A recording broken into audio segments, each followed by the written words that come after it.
రక్షకుడైన యేసుక్రీస్తు శ్రేష్టమైన నామముని ఉదయకాల శుభములు మీకు తెలియజేయుచున్నాను.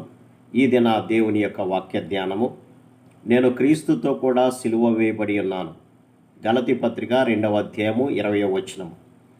నిజానికి ఇక్కడ అపోస్తుడైనటువంటి పౌలు సిలువ వేయబడలేదు, కానీ తన గురించి చెబుతూ నేను సిలువ వేయబడ్డాను అని అన్నాడు. కారణం ఏంటంటే రోమపత్రిక 6వ అధ్యాయంలో కనుక మనం చూస్తే, ఏమనగా మనమికను పాపమునకు దాసులము కాకుండాన్నట్లు పాప శరీరము నిరర్ధకమగునట్లు మన ప్రాచీన స్వభావము ఆయనతో కూడా సిలువ వేయబడినని ఎరుగుదుము అని అంటాడు. కాబట్టి పౌలు సిలువ వేయబడలేదు, కానీ పౌలులో ఉన్నటువంటి ప్రాచీన స్వభావము అనగా మోసకరమైనటువంటి స్వభావము, పాపపు స్వభావము, దేవుణ్ణి తిరుగుబాటు చేసేటువంటి స్వభావము సిలువ వేయబడింది అని అంటాడు. ఎప్పుడైతే క్రీస్తును తన యొక్క సొంత రక్షకుడిగా అంగీకరించాడో, ఆ అంగీకరించడం ద్వారా తన యొక్క సమస్త పాపాలు, అవిధేయత అంతా కూడా క్రీస్తు మీద మోపాడు.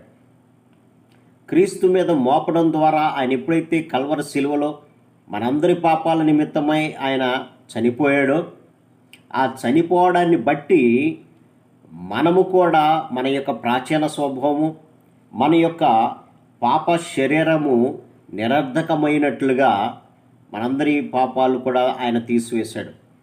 కాబట్టి ఎవరైతే క్రీస్తునందు విశ్వాసం ఉంచుతారో, ఆయన నా కొరకు చనిపోయాడు, నా ప్రతి పాపాన్ని కూడా శుద్ధి చేయడానికి చనిపోయాడని విశ్వాసం ఉంచి ఆయన నామములో బాప్తీసం తీసుకుంటారో, మారు మనసు పొంది, అటువంటి ప్రతి ఒక్కరు కూడా సిలువ వేయబడినట్లే లెక్క. అందుకని అంటాడు, క్రీస్తుతో కూడా సిలువ వేయబడి ఉన్నాను, జీవించువాడను నేను కాదు, క్రీస్తే నా యందు జీవిస్తున్నాడు అంటాడు. అనగా తన యొక్క ప్రాచీన స్వభావం అంతా కూడా చంపివేసుకున్నాడు. కాబట్టి నేను కాదు జీవించేది, నా శరీర స్వభావం అంతా కూడా చంపివేసుకున్నాను, నా ప్రాచీన స్వభావం అంతా కూడా చంపివేసుకున్నాను. ఎవరైతే క్రీస్తు నా కొరకు చనిపోయాడు, నా ప్రతి పాపము కూడా ఆయన మీద వేసుకొని చనిపోయాడని విశ్వసించి వారు బాప్తీసం తీసుకుంటారో, వారందరూ కూడా క్రీస్తుతో చనిపోయినట్లు లెక్క. ఎందుకంటే బాప్తీసం అనేది నీటిలో మునగడము, తర్వాత లేవడము అనేది చూపిస్తుంది. మునగడము అనగా క్రీస్తులో నా ప్రతి పాపము కూడా ముంచివేయబడ్డాను, ఆయన యొక్క రక్తములో నేను ముంచివేయబడ్డాను అనేదానికి సాదృశ్యంగా ఉంది. తిరిగి లేవడం అనేది నా ప్రతి పాపం కూడా క్రీస్తు రక్తం చేత కడిగి వేసుకొని తిరిగి ఒక నూతనమైనటువంటి వ్యక్తిగా, పాప శరీరము లేనటువంటి వ్యక్తిగా, ప్రాచీన స్వభావము లేనటువంటి వ్యక్తిగా, క్రీస్తును ధరించుకున్నటువంటి వాడిగా నేను లేపబడుతున్నాను అని బాప్తిసం అనేది సాదృశ్యంగా మనకు కనపడుతుంది. కాబట్టి ఎవరైతే క్రీస్తు నామాన్ని విశ్వసించి బాప్తిసం తీసుకుంటారో వారందరూ కూడా సిలువ వేయబడినట్లే లెక్క. ఆ ఉద్దేశంతోనే పౌలు చెప్తున్నటువంటి మాట ఇది. నా ప్రాచీన స్వభావము, నా శరీర స్వభావము, నా కోరికలు ఇవన్నీ కూడా సిలువ మీద నేను చంపివేసుకున్నాను, ఒక నూతన వ్యక్తిగా నేను మార్చబడ్డాను.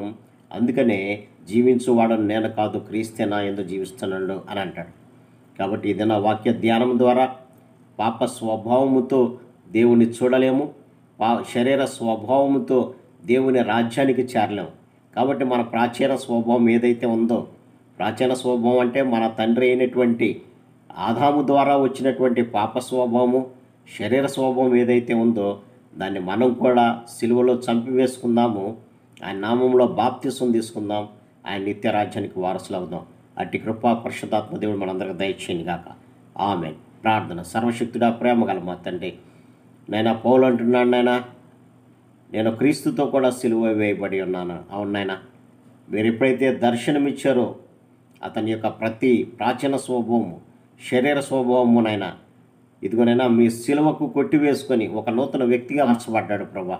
అలాగే మేము కూడా మా ప్రాచీన స్వభావంతో వదులుకొని మీ నామములో ప్రభా మారు మనసు పొంది బాప్తిసం తీసుకోవడం ద్వారా ఒక నూతన వ్యక్తిగా మమ్మల్ని కూడా మార్చమని, మేము కూడా నైనా నా యొక్క ప్రతి పాపము సిలువలో కొట్టివేయబడి ఉంది, నేను కూడా సిలువ వేయబడ్డానని చెప్పుకునే భాగ్యం ప్రతిబిడకు దయచేయమని యేసు నామమున అడిగి వేడుకొంచున్నాం తండ్రి. ఆమెన్. God bless you.